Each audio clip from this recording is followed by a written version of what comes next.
there's really two theories that I'll hone in on. One is a risk and protective factor theory.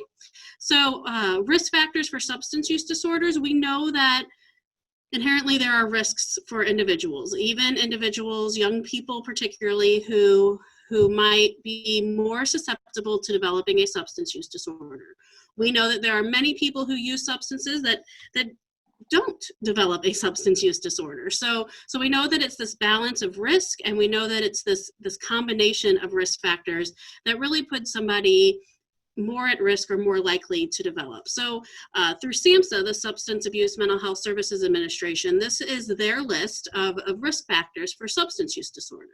So you can see it includes many different types of things, everything from genetics to that family relationships, that goes back to having those conversations, having that caring adult. Difficulties coping with stress, not having some of those other underlying supports or behavioral health skills that we know we need. We all have stress. Everyone is going to face stress. It's how we can cope with it and what are those other skills.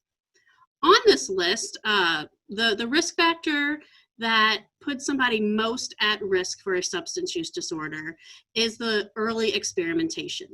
So Kelly also shared that, we know statistically that young people who use substances are more likely to develop lifelong problems with their substance use and substance use disorder. And it all comes down to how substance use lives in the brain, and that an adolescent brain that is still developing is at much greater risk than an adult mature brain. In a lot of our prevention programs, especially with older kids, with high school kids, we are not a agency that talks about, just say no or really kind of telling kids exactly what to do. But we talk a lot about taking risks and what are healthy risks and what are unhealthy decisions. And how can we put off using substances, put off drinking? What is the biological and sense around, a drinking age? And, a lot of times I'm asked, like, if I had one thing that I could change around substance use, what would it be? And my answer often is, if I had a magic wand, I wish that no one would use a substance until the age 25.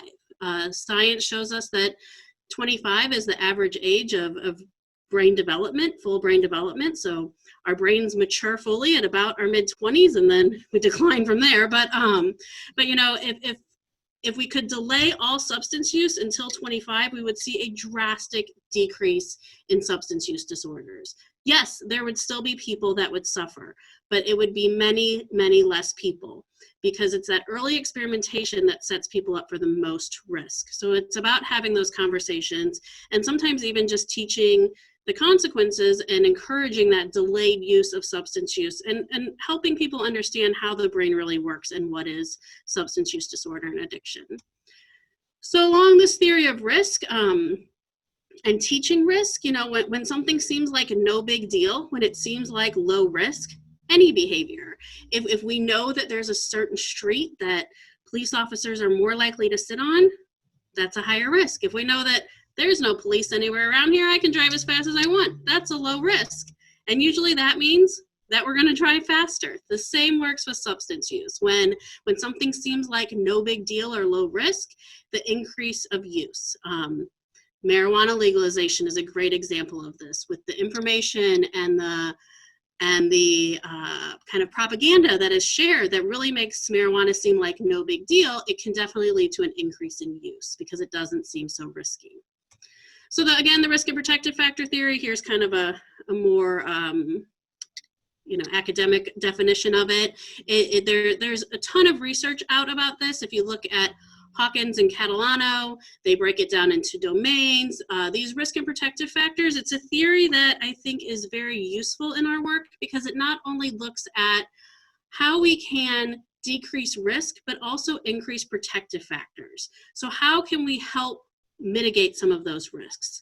And those are the things about building healthy communities, engaging young people in schools and families and neighborhoods. And so in that risk and protective factor theory. The other theory is the developmental asset theory, and I think this is another powerful theory that really focuses on more of those protective factors. So the 40 developmental assets are meant to be these 40 building blocks for young people. And the research shows, I'm just going to flip through these quickly.